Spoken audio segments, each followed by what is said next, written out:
இருக்க இடம், உண்ண உணவு, உடுத்த உடை என்பது ஒவ்வொரு மனிதனுக்கும் அத்தியாவசிய தேவை என்பது நீங்கள் அறிவீர்கள்.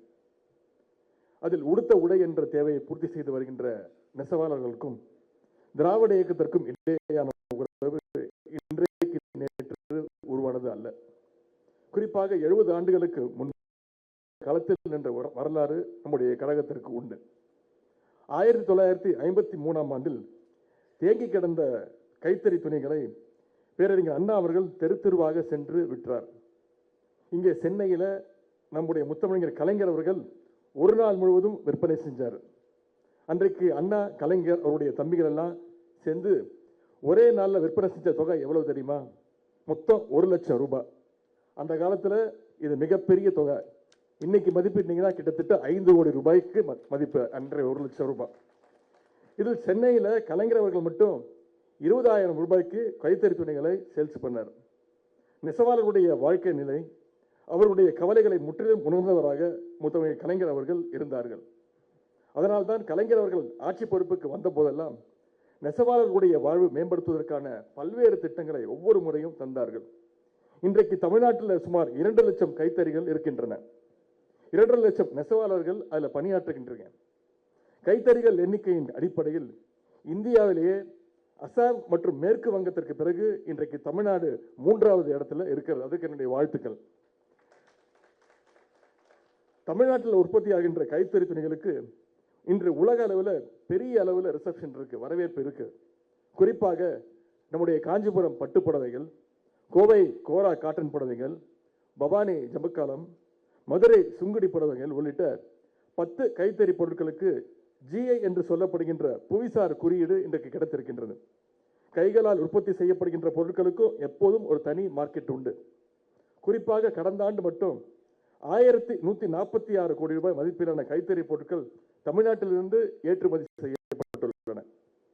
கைத்தறி நெசவாளர்களுக்கு நவீன தொழில்நுட்பம் சார்ந்த பயிற்சி, புதிய டிசைன்ஸ் பற்றிய விழிப்புணர்வு போன்றவற்றை ஏற்படுத்தினால் அவர்களால் மேன்மேலும் சாதிக்க முடியும். அப்படிப்பட்ட அளப்பரிய பணியை தான் நம்முடைய கைத்தறித்துறை அமைச்சர் அவர்கள் அண்ணன் காந்தி அவர்கள் இன்றைக்கு தொடர்ந்து செய்து கொண்டிருக்கிறார். அது மட்டுமல்ல, அரசினுடைய இலவச வேட்டி சேலை ஆர்டர்கள் மூலம் பள்ளி குழந்தைகளுக்கான யூனிஃபார்ம் துணிகளுக்கான ஆர்டர்கள் மூலமாகவும் இன்றைக்கு கைத்தறி நெசவாளர்களுடைய வாழ்வாதாரத்தை நம்முடைய திராவிட மாடல் அரசு, நம்முடைய முதலமைச்சர் அவர்கள் உறுதி செய்து வருகின்றார். குறிப்பாக கடந்த 16 ஆண்டுகளில் இல்லாத வகையில் கடந்த ஆண்டு பொங்கலுக்காக 3,54,00,000 வேட்டி சேலைகள் கொள்முதல் செய்யப்பட்டன. இதற்காக நிலுவைத் தொகையுடன் சேர்த்து நெசவாளர்களுக்கு 150 கோடி ரூபாய் நம்முடைய முதலமைச்சர் அவர்கள் வழங்கியிருக்கின்றார். அது மட்டுமல்ல, கைத்தறி நெசவாளர்களுக்கு 300 யூனிட் அளவு கட்டணமில்லா மின்சாரமும் நம்முடைய முதலமைச்சர் அவர்கள் வழங்கி கொண்டிருக்கிறார். நம்முடைய கைத்தறி நெசவாளர்கள் உற்பத்தி செய்யும் பொருட்களை கோஆப்டெக்ஸ் மூலம் இன்றைக்கு லண்டன், ரஷ்யா, ஆஸ்திரேலியா, ஜெர்மனி போன்ற நாடுகளில் நடந்த சர்வதேச எக்ஸ்போக்களில் காட்சிப்படுத்தப்பட்டு நெசவாளர்களுக்கு இன்றைக்கு உற்சாகமும் உத்வேகமும் தந்திருக்கிறது நம்முடைய கைத்தறித்துறை. அது மட்டும் இல்லை, ஆரணியில் 44 கோடியே 69 லட்சம் ரூபாய் செலவில் கலைஞர் நூற்றாண்டு நினைவு கைத்தறி பட்டு பூங்கா அமைக்கப்பட உள்ளது. இதற்கான பணிகள் இன்றைக்கு வேகமாக நடைபெற்று வருகின்றன. தமிழ்நாட்டில் 10 இடங்களில் மினி ஹேண்ட்லூம் பார்க்ஸ் அமைக்கப்படும் என்று நம்முடைய முதலமைச்சர் அவர்கள் அறிவித்தார்.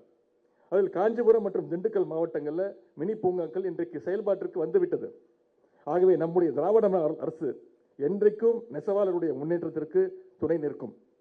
தாங்கள் சார்ந்திருக்கக்கூடிய கைத்தறி நெசவாளர் கூட்டுறவு சங்கத்தின் வளர்ச்சிக்கு பெருமளவில் பங்காற்றியதற்காக சிறந்த நெசவாளர் விருதும், இனோவேட்டிவ் அண்ட் மார்க்கெட்டபிள் டிசைன்ஸ் உருவாக்கியதற்காக சிறந்த டிசைனர்ஸ் விருதும் இன்றைக்கு வழங்கப்படுகிறது. விருதுகளை பெறும் உங்கள் அனைவருக்கும் நம்முடைய பாராட்டுகளையும் வாழ்த்துக்களையும் கைத்தட்டல் மூலம் தெரிவித்துக் கொள்வோம். பிளே ஸ்டோர் மற்றும் ஆப் ஸ்டோரில் இருந்து பாலிமர் செயலியை QR கோடு மூலம் பதிவிறக்கம் செய்யுங்கள். செய்திகளை உடனுக்குடன் பெறுங்கள்.